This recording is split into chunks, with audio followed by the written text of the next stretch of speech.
This podcast contains adult language, descriptions of violence, sexual references, and other possibly offensive themes. Listener discretion is advised.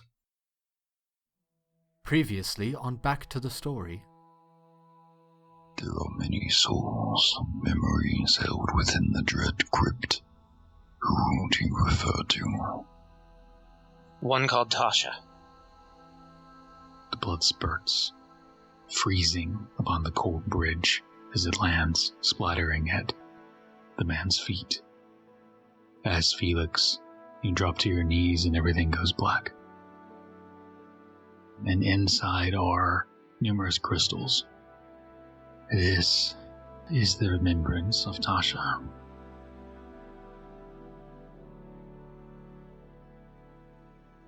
Are y'all ready to return to Deathlandia? Nah. Alright, so coming back to the story, as Vesper and Amsen have dimension board onto the bridge. The wind is pushing you back across it as you are not dead. But you have landed in front of the large 8-foot tall skeletal figure. And as you're coming to looking around, you see a body upon the ground. Blood spilled across the bridge of an elf, Felix. Oh, Felix. Oh, shit. I'm gonna run to him, and naturally, my natural instinct is to take a pulse, even though as soon as I turn his neck over, I'm like, nope. I'd look up at this giant skeleton man. Skeleton. He was holding a bearded axe, still dripping a few drops of blood. What happened here? I killed him, so that his spirit may cross. Okay. I will cast Sending to Ellery, who is good at thinking about her actions before she does them, unlike my dear beloved brother. And I'm just going to say, okay, so Felix is dead, so we're going to communicate this way. Apparently his spirit has crossed the bridge. Stay put, we'll let you know when we need you. You can respond to this message. Fuck. Okay. We'll hold tight for now. Please don't hesitate if you need us.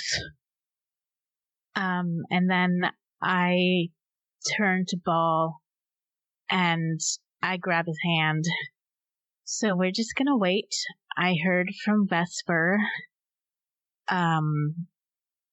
Felix is kind of dead at the moment. I really hope that's temporary. But we need to wait. And I've got like a death grip on Ball's hand.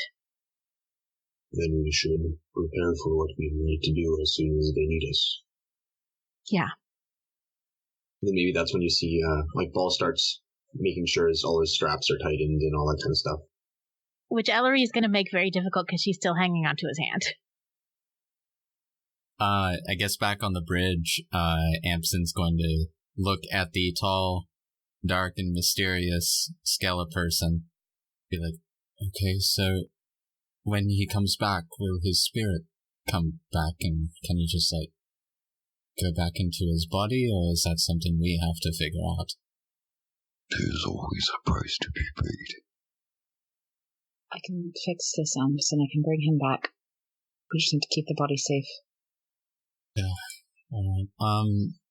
Should we put it in the sphere? That's probably the best place to store it. Yeah. And I can... Yeah. I want to make sure he's done with whatever business he's doing inside. Maybe... Do you want to take him in? I'll try and figure out a way across. Sure, do you want me to come back dying. out? Right away. Yes, but then I might end up sending you back in. Depends on how I can negotiate our way across. Sure, I'll give you some time. I'll give you a few minutes. Amsen will walk over to Felix, his body anyways, and kneel down and try to pull onto Felix as much as he can, get him to sit up, kind of, and just kind of holding Felix will trying not to fully decapitate him, just put his hand into the pouch and focus on the sphere for 60 seconds, awkwardly sitting there holding a dead body. Meanwhile, I'm going to turn to Skeleton and speak to him in Giant. Because, we're on the same level. Can I... minus 2 feet. We need to cross this bridge to find Felix. Is there a way we can do that without following his exact path? I will tell you what I told him. To cross the Wraith Bridge, you must be dead, or following a personal invitation of the Queen of Ravens. You are not dead. Do you have an invitation? Not exactly. Then you cannot cross the Wraith Bridge. I have been dead before, and I carry death within me now. The essence of it. He leans down so that he's eye level, his head much larger than your own. You can meet his eyes, these dark blue glowing things set in his skull. Yes, I see you carry it with you. An offering, perhaps. What do you need?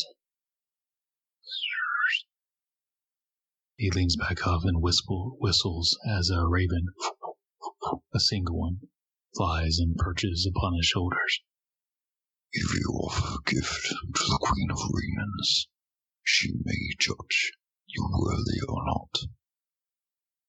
I cannot decide, for that is hers to make. What would be an acceptable offering? I just spoke. It is not my place to judge whether an offering is sufficient.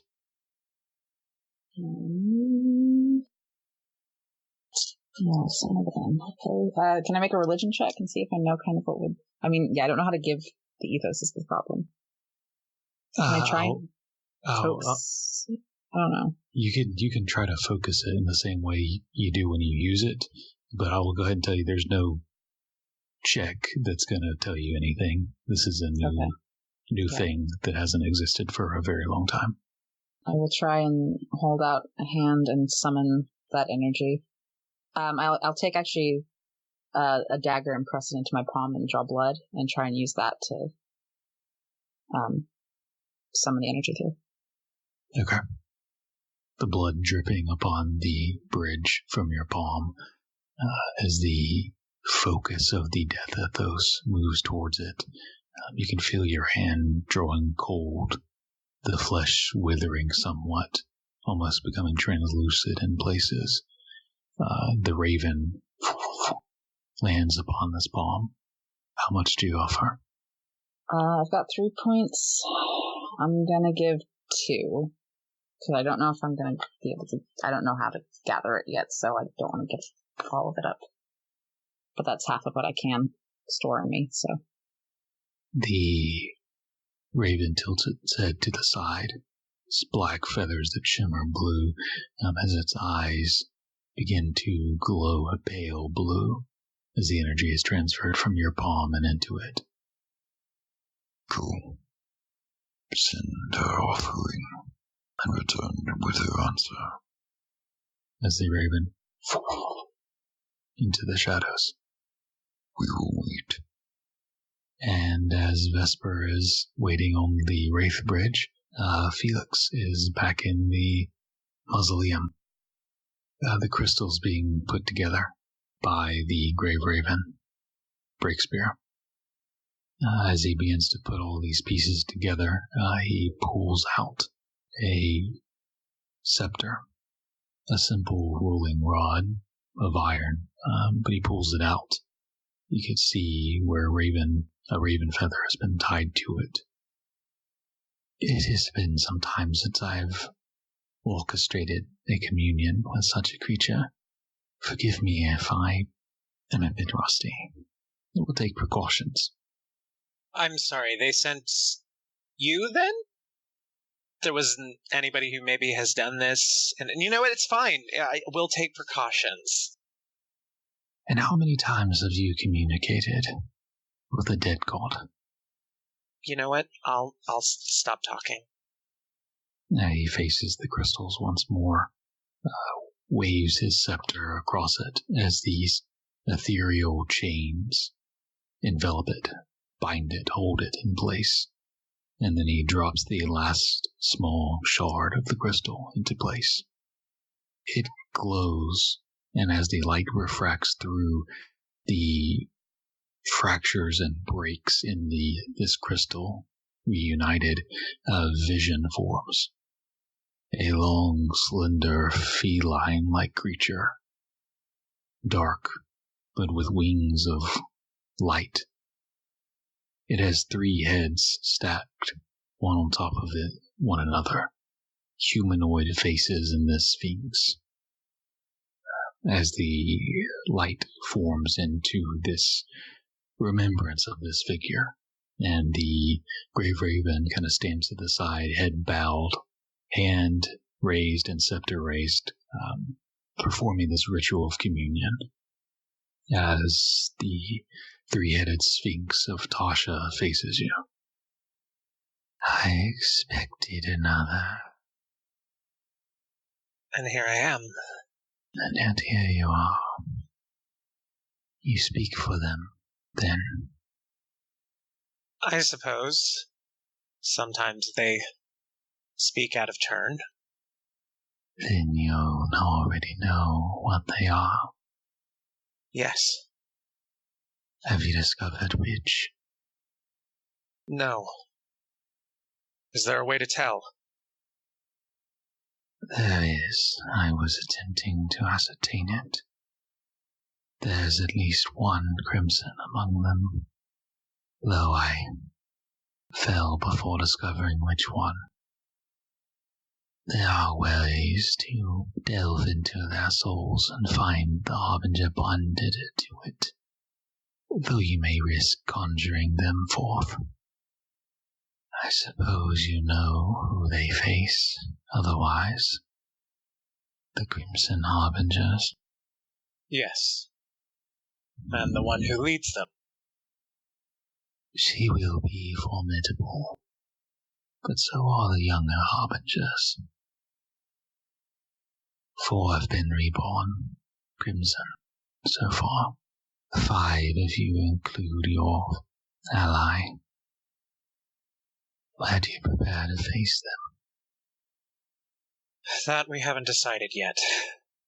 We don't know how to use the power they were given. One has channeled something, but I don't know how the rest of them can. You will have to awaken the Harbingers within them. Though fair warning, doing so may cause them to lose control over their forms. With the rebirth of the Harbingers will come with the suppression of the mortal. So if one has started displaying new abilities, their Harbinger is awake. Beginning to rise from their slumber, yes. It will grant them boons, but it will not last forever. Any idea on how much time we have? Not long. The celestial bodies have been set in motion. The aspects have cast their words and their lot with each side. Their scene is getting closer. They're already approaching the second lock. You will not be able to defeat them by standard means, for though not gods, they are not living nor dead. I have seen this fight, and those that live within your allies have seen it too, time and time again. Let me show you. She focuses and shifts the light around you until it fills the room, and the light cascading against the wall seems to fracture and shift to create a perspective as if you are not in this 10 by 10 room, but an open space. It looks familiar. It looks like the courtyard you walked through earlier, where the sovereign was. The large pit in the middle, the surrounding pillars, and with the entrance to the ruined castle beyond. Though this time the stone is not dark and gray, but light and white. Still there are bodies scattered about, each with swords impaling them into the ground, though this time not rusted, but shining in silver and shining in crimson. Bodies litter this garden with the outcomes of the previous battles fought here. Images shift in front of you, or behind you, as you see visions of Ball and Vesper and Amsen and Ellery, and then before you visions of Demirivos in his golden armor and his serpentine-like serrated greatsword. A woman who I'm not sure you've seen before besides in a remembrance, tan with glowing golden eyes, gleaming plate, and then another smaller figure, not much higher than 4 feet, with greenish skin, large eyes, strange braided beard, and a strange robes, holding an arcane focus. Landing behind them is Hex, the shadow dragon, massive and ancient. And the image conjures behind them, standing upon the ruins surrounding this pit where a star once was, is a female elf, Vumeri, silvered hair. She looks down upon you and smiles before shifting into the form you saw before, the jagged, crowned, crimson harbinger. Beyond the walls of the ruined castle, surrounding this courtyard of the garden, is the sea of stars, as this place floats in the sky. Tasha walks with you through this moment frozen in time. This is Vertigad, where it all started, and this is where it will end, in one way or another. The voice twists and reverberates, echoes off one another as the 3 heads speak in turn, and yet all at once. Would you like to see how this ends? Yes. Prepare yourself. And you watch as the short architect wizard conjures a swarm of meteors from the sea of stars to slam upon your friends, lifts one into the air and compresses them, as if the gravity is all centered upon them. You see as Hex, the dragon, flies swooping overhead, releasing breath of shadow, drawing from them life before digging with claws and teeth as large as swords into them. Demiri pushes forth with his long sword, slicing into them, each slice drawing poison and drawing the life from them slowly, with each strike pushing them into exhaustion.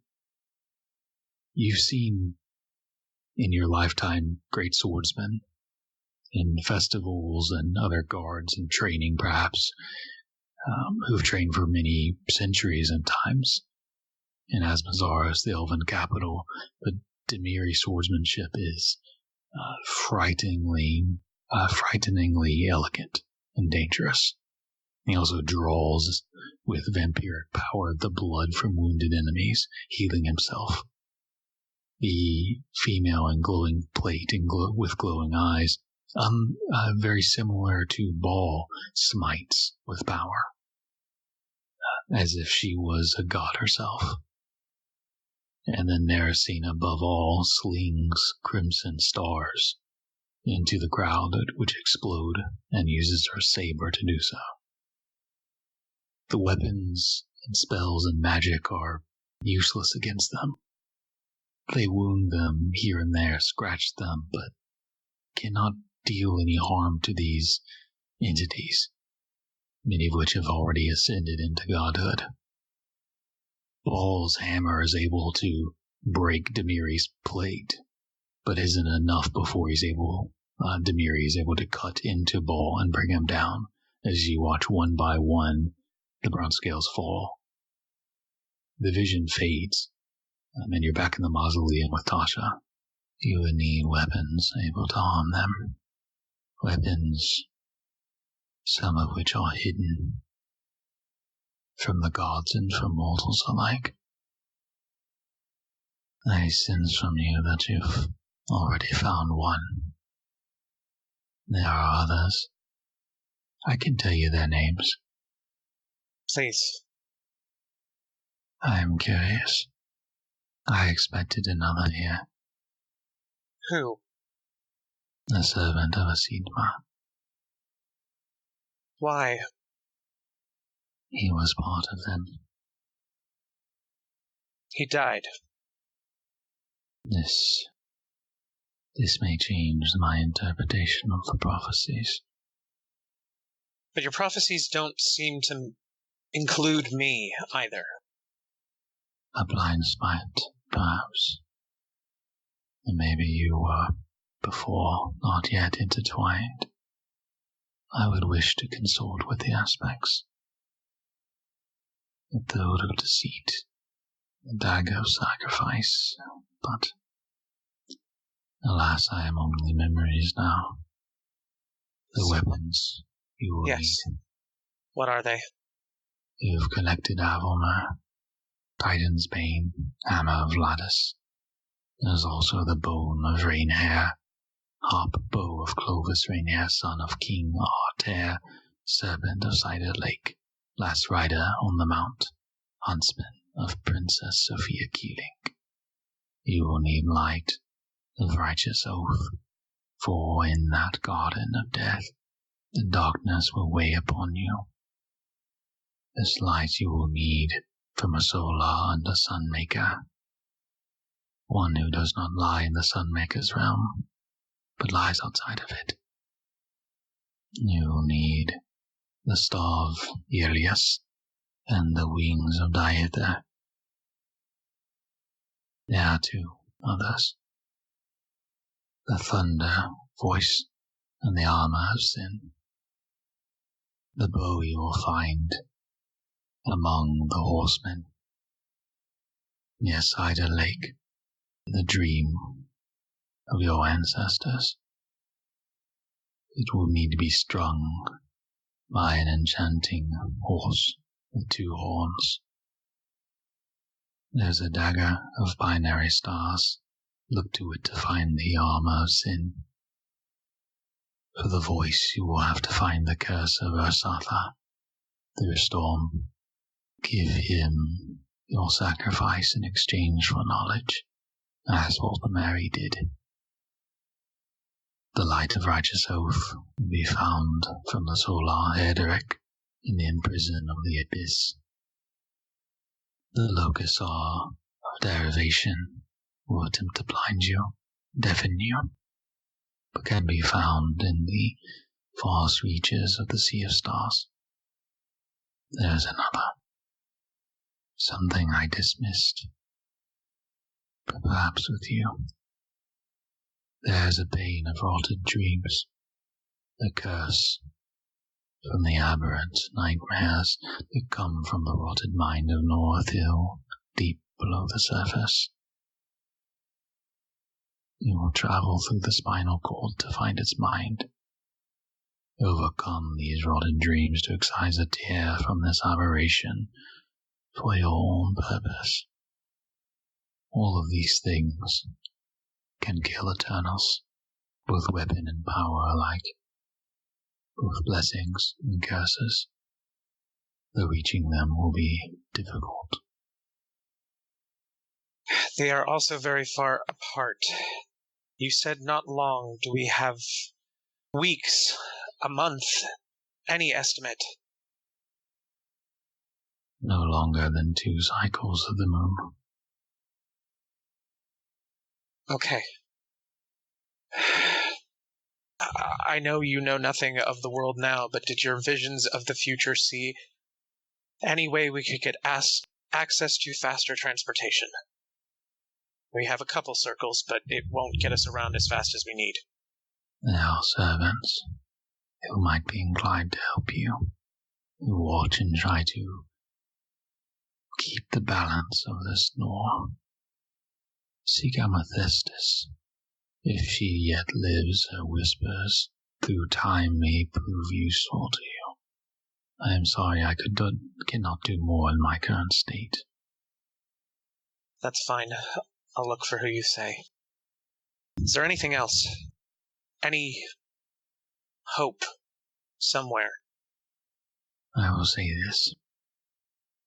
If the sky is fractured, divine energy leaks. Ethos. But this is just a manifestation of the gods. Of this Annulus, I, as did my mate and others, came from one prior. Vestiges of previous iterations. There was a first, and there are those ancient ones whose actions and words still ripple through this time across all Annuluses. They saved existence once from falling into the void again. Look for them in all things. You will not be able to speak to them. They do not live, not even in memory as I do, but where now the ethos is sorted by domains of life and light and tempest, they were sorted by aspects. The inevitable, medallion and chains, the aptitude, ring and lantern, selflessness, sacrifice, righteousness, balance, passion, deceit, war, courage, and honor. There are power in these aspects, ripples of it, and when there's nothing else, cling to it. One final question. If the Divine Gate does fall, do you see any future of still preventing the Annulus? Yes. If the Arbingers are destroyed. The snore has existed without the gate before, and can do so again, if the Arbingers can be saved. Okay. Thank you, Tasha. If the Harbingers become active, I know I said last question, sorry, I thought of something else. Do you have any advice on drawing out the Essos? Anything I can tell them to focus their power, give us any edge? As the fractures widen and the gate falls, there will be more available. They must focus on the domain of ethos they are bound to. Bind it to them, bind it to their will, as the gods do. Okay. There's a gift. Here, if you can take it, for I cannot hand it to you. It is the fragment of my memory that knows the locations to those places. It may help you. It may show you the way to find the weapons and powers you need. I will go towards her and reach out a hand. Her vision shifts to lead you towards the collection of crystals, where one briefly kind of sparks with several glowing points within it. It's a small one, maybe only half an inch long and a few millimeters wide. Is that dude who summoned her still in the room? He is. Okay. I want to touch it if I can. And don't know. Think I will try and see if I have any connection to Aeon while I am dead. There's something there. It's a part of you. I will try and have him record the crystal. Okay. You focus the part of yourself, which is Aeon, into the crystal, trying to memorize it. Its geometric pattern, its spatial orientation, the patterns that form from the fractures of the crystal, the cracks in it, the shape and the angles. Now, if there's not any more, I really do have quite a lot to report now. The Grave Raven speaks. Fine. He completes the ritual and shifts the crystals, separating them, and the vision fades as he begins to put the crystals back in their place. He does leave the one out. It is not my place, of course, to say whether or not you can use it, but, well, we'll find out what the Queen thinks. I have a feeling she will want to know of this. So can I just hold on to it for now? Can I hold on to it? What am I right now? You can manipulate things in your current state, especially here of all places. I will pick it up. That's fine. Yes, you can hold it. Follow me. And shifting back to Bridge Boys. What are you doing? I'm crossing the bridge. Or no, I'm waiting. I'm waiting for the Raven to come back. Okay. So let me know if I can cross while Amsen takes a corpse back to our friends. I was just landing in the sphere with Felix's corpse. Let's jump to that real quick. As Ball and Ellery see Amsen come into the sphere carrying the body of Felix, third slit. Oh, fuck. Amsen will try to set Felix down as gently as possible, but he's not super strong. Oh, is gross. Vesper coming? No, I was gonna just step out in a second here. Amsen will cast Prestidigitation to clean the blood off of him and his clothes. So Felix, I guess he chose this? Maybe? I think so. Anyways, there's a creature outside that apparently killed him in order for him to get into the castle, so, it's not the end of the world. Hopefully. Well, not yet, anyway. Hopefully. I just brought him in here to keep him safe for the time being. I was just gonna step outside and talk to Vesper and see what she decided to do. Okay. I think Ellery is going to try and arrange Felix into what looks like a semi-comfortable position, even though there's not really much point to that. Try not to get too much blood on you. It wasn't, he got cut in a bad spot. I hope we can get him back, though. Hopefully. He said that, there was some sort of price to pay, or something like that. Said there was always a price to pay. Which, I mean, I guess that makes sense. If we do it ourselves, we have to do it with diamonds. Don't let Vesper do this. Don't do this yourself. What do you mean? I just kind of point at Felix. Oh. Well, no worries. We'll all have some input in it. We'll figure it out. I mean, if Felix's spirit is able to walk right back, and he's literally standing there as we're conducting the ritual, I have a feeling everything's going to be rather simple. He's right there. Can we even, will it work here? Oh, that's a really good question. That I don't know. I mean, at least Vesper was able to heal me. So... yeah. That's a good sign. It doesn't always work, though. Sometimes it does, sometimes it doesn't. Yeah. Anyways, I'm gonna hop out and see if Vesper needs anything. Okay. Be careful. Will you two be okay with Felix in here for a little while? I look at Ball and just kind of shrug. Just do whatever you have to so we can get him back and continue on. Okay. We'll do our best. Alright. I'll be right back. Maybe. I think. I'll be right Please. back. Amsen will hop out. You hop out to see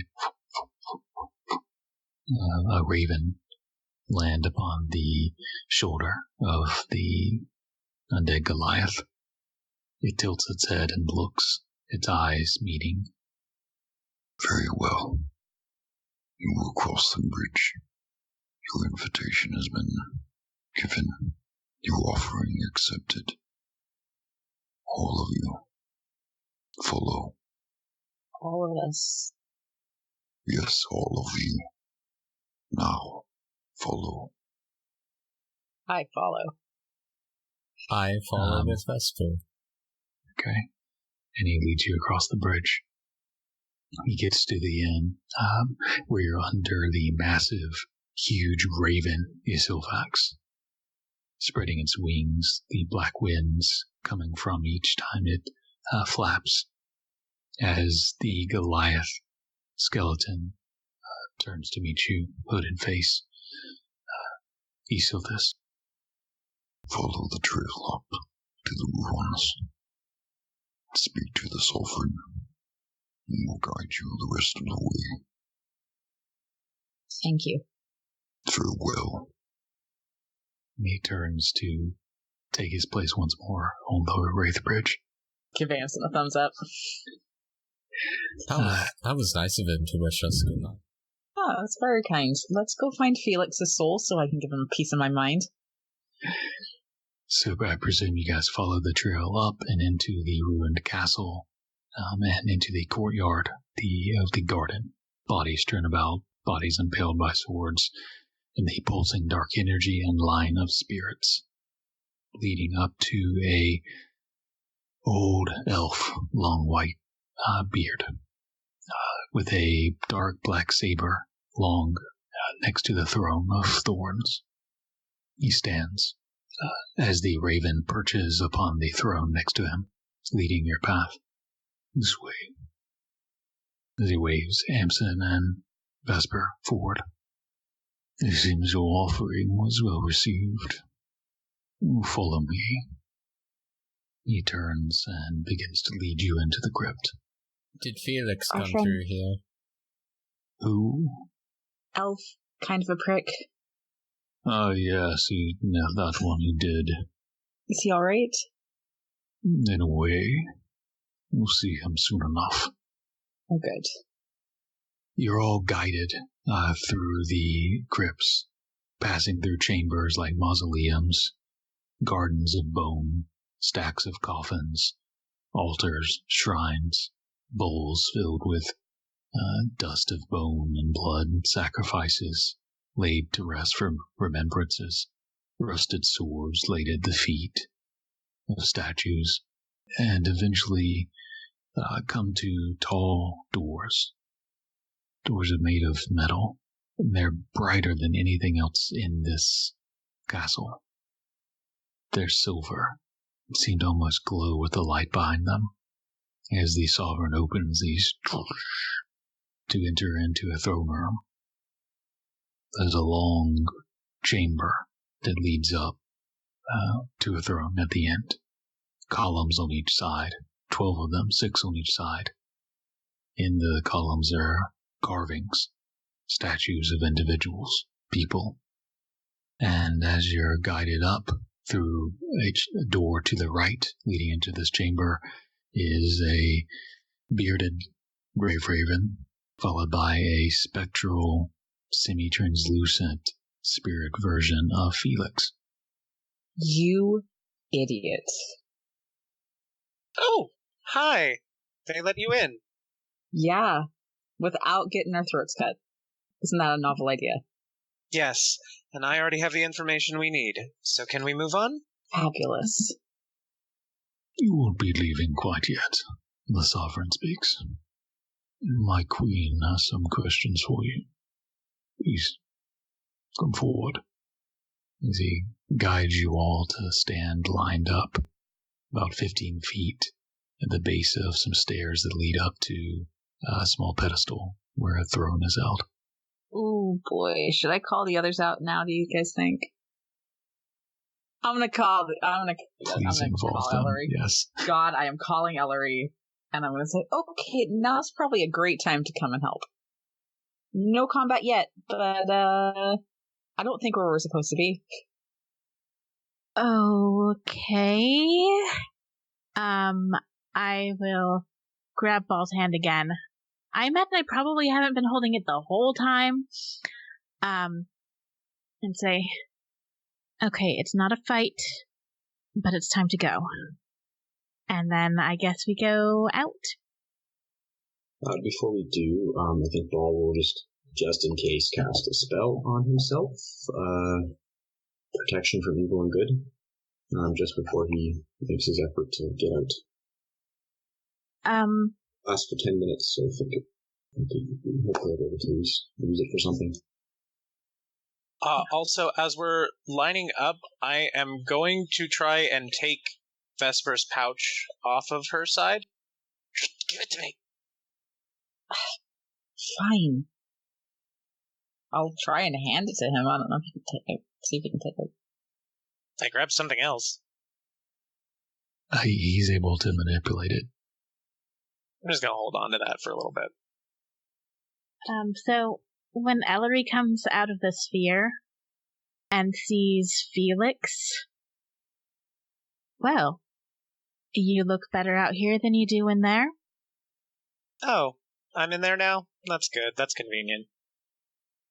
Don't worry, you're sitting comfortably.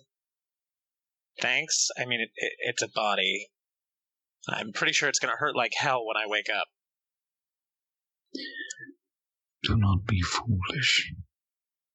My queen can be unforgiving, but fair.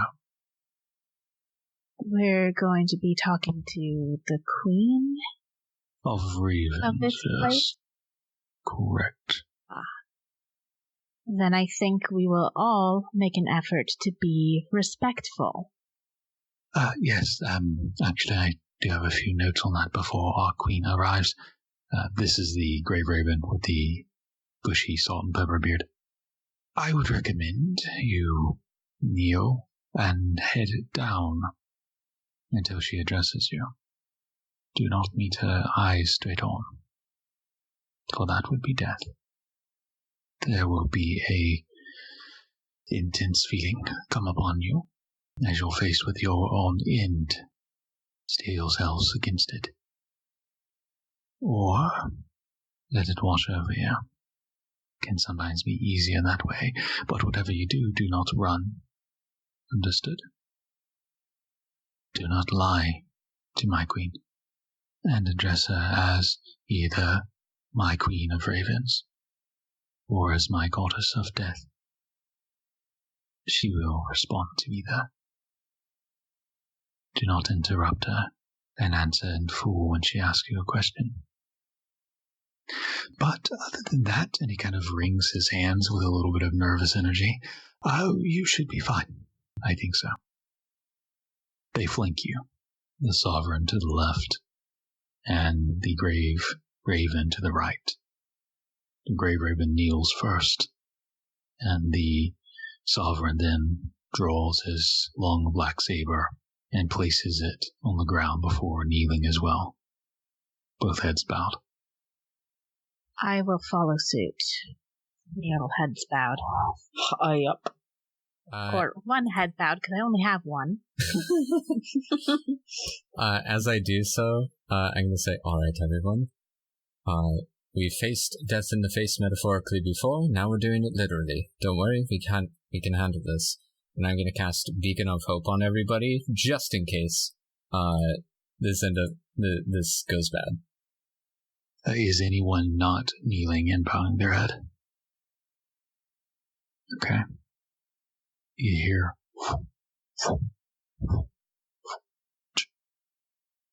You can see out of the peripheral of your bowed head a raven flying in slow motion, it seems, through the air. Its black feathers shimmer with a blue deeper than you see. You feel pain in your heart welling up inside of you for all the sadness you've ever known, all the loss, those you've left behind, those who returned, even through death. Their memories weigh upon you as you see the raven's vision shift. In some ways, you're still looking upon a raven, but you understand it to be more. You understand it to be a queen, regal, defiant of death, confident and cold, but full of suffering and sadness. The black of her dress is similar to the void flesh some of you have seen in visions, but without any stars, as pitch as night, and as endless, with no texture, just depth, as far as you can see. Part of you feels a draw to look upon her, but you can't move. You can't shift. Her gaze upon you is like the weight of mountains. You feel tears, all the suffering, all the loss welling up, being pulled forth from you. You feel memories being shifted through your mind, out of your control, being chosen by the cryptic, by Black Star. She searches them.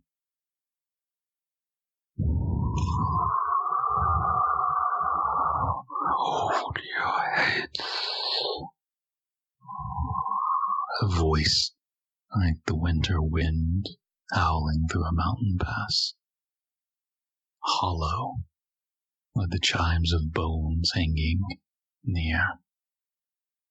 Trembling, like the voice of a widow at a funeral. Look upon your queen.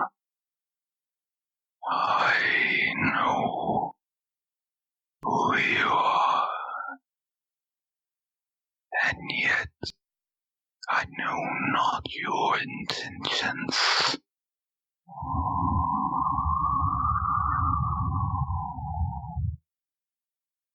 You feel your heads being pulled, forced up to gaze upon her. The sight is shocking, gruesome. Her face a scar, a holy sight, yet profane. You feel yourselves not in this chamber any longer, but upon snow, white, in a forest.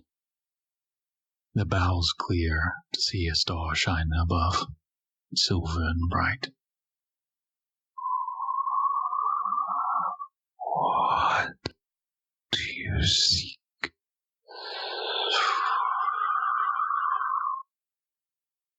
Felix will just kind of look down at the scales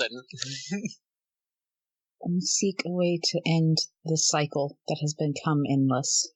To dethrone me, then. My Queen of Ravens, that is not our goal. Our goal is to save our world, to prevent its destruction. Destruction from the Crimson Harbingers. They seek to destroy the Divine Gate. That is what you shall seek to stop.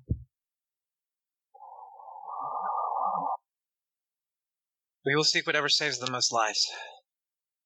And should that be it, without a hesitation. And your own life, your own death. What do they mean to you? Sacrifices. My sister seeks to destroy me at every turn. And you come here to learn from my remembrances. For what? To end this cycle, to end me. We haven't decided yet. My Queen, part of why we needed to find this information was so that we could understand what our possible paths are and understand what options we have for stopping her. Make either a persuasion or possibly a deception, depending on how you're playing this. Make one of those checks. I'm going to go ahead and use my DM inspiration here. Very good call.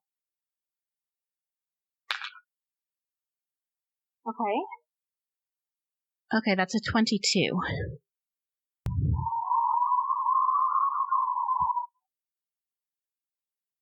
Destroyer,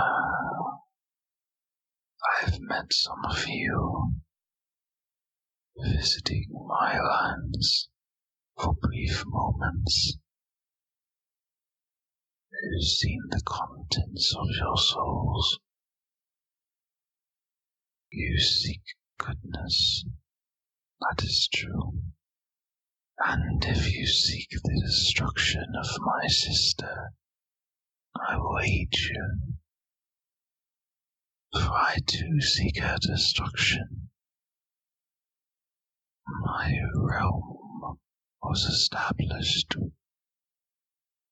when the Divine Gate was erected. I carry these souls and ferry them across the bridge between worlds. I learn from their memories, because I have none. If you meet me again in death, and we are allies still, I will return you. But if we meet as enemies, I will ensure your soul does not return.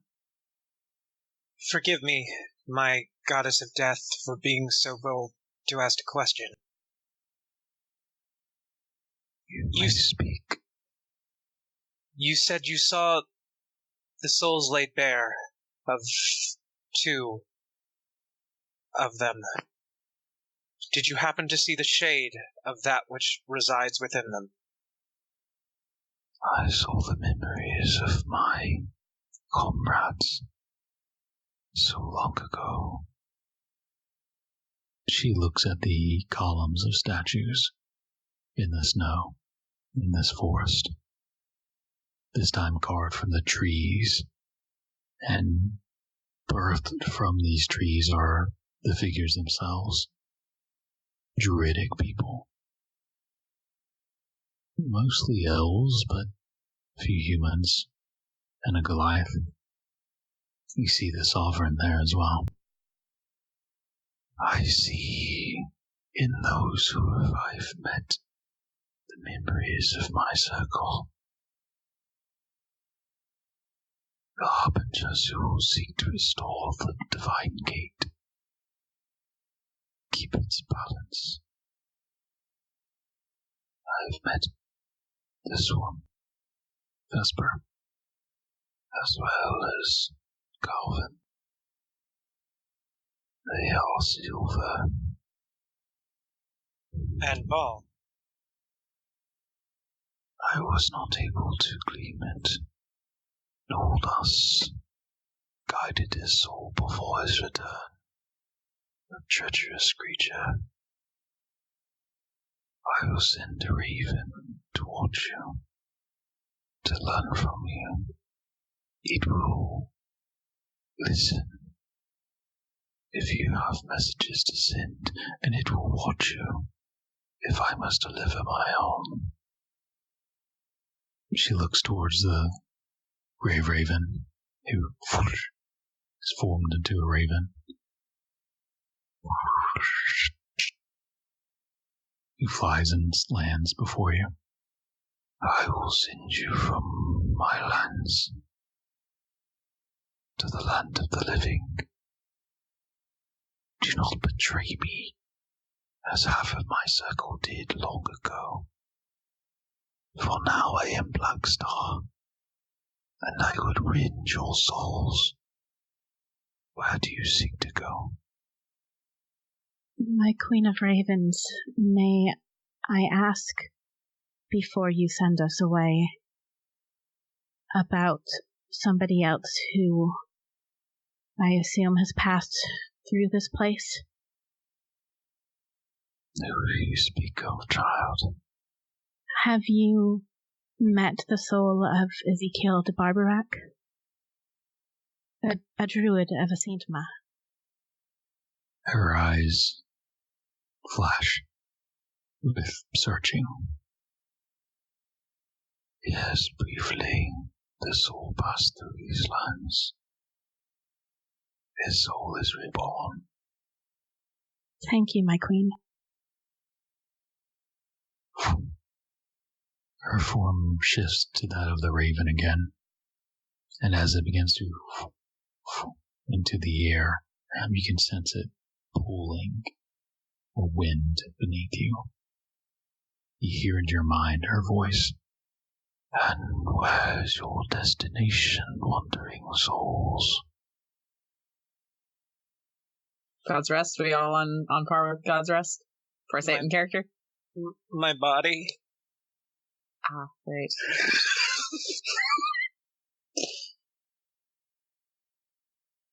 It's going to take me an hour to bring you back, unless you can just do it.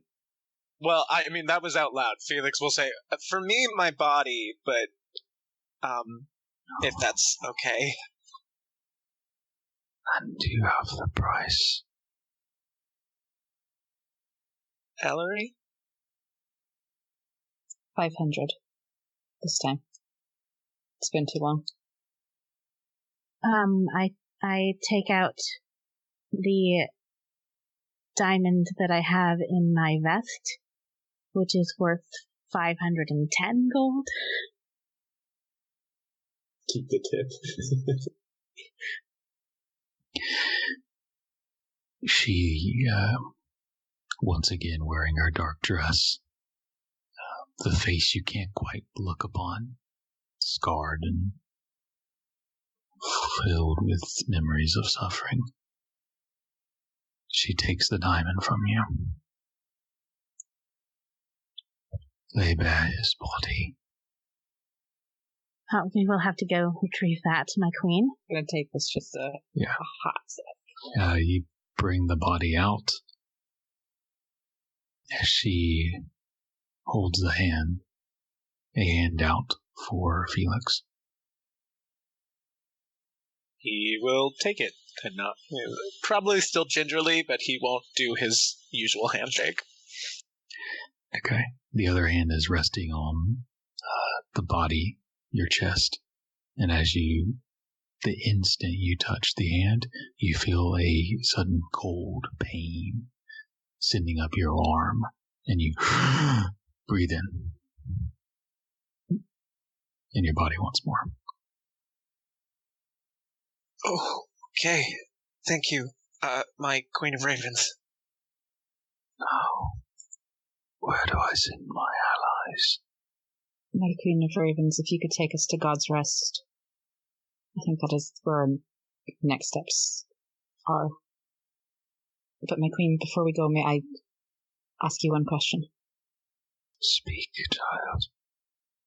Why am I tied to the essence of death, and how do I control it? How do I gain more? Harness it? I always thought I was a healer, a bringer of life. You feel her gaze turn upon you, and that immense wealth of death ethos power you sensed upon first arriving here, you feel it. The only word I can think of is you feel it flexed upon you. Feel the reality bend around you, crumble to ash with the immensity of this energy of death. And for a moment you see her face, all white. The dark dress is gone. You can even make out some of the elven features. That, my child, can be learned if you but pledge your worship to me. Give me a hot second to think about that. Forsake all others. Apple, I need a second to consider this. Oh, shit.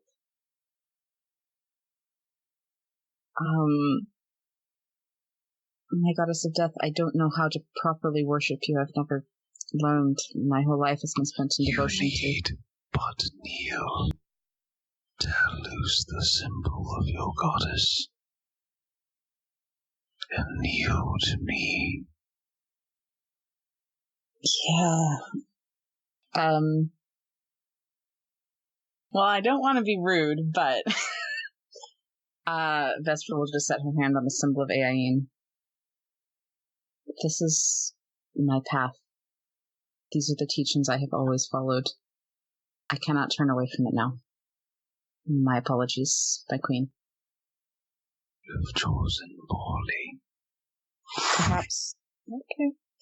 You feel yourselves being shoved out of this realm. You sense yourself being pushed out and into the pulsing energy, being lifted towards the black star, and as you hit it, everything goes black.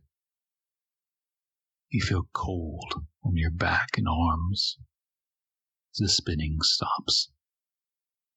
As you breathe out, you can see the breath, frosted in gold, rising up into a night sky. The vision clarifies to see the stars overhead, the fracture leaking death energy to the south. You're lying in the snow amongst the trees, and ahead you can see the risen plateau upon which is Nymonet and God's Rest. And that feels like a good time to call it. Thank you for listening to this episode of Back to the Story. For notifications when an episode goes live, you can find us on SoundCloud, Spotify, iTunes, or wherever you prefer to get your podcasts. Download the app of your choice and subscribe or favorite us there. We also have a YouTube channel called Back to the Story, an actual play podcast. If you'd like to contact us, you can tweet us at back2_the_story. If you can't fit it into 280 characters, you can always email us at thebonfirefables@gmail.com. And if you'd like further information about the campaign, the player characters, NPCs, or behind-the-scenes sneak peeks, follow us on either Twitter or on our Tumblr, back-to-the-story.tumblr.com.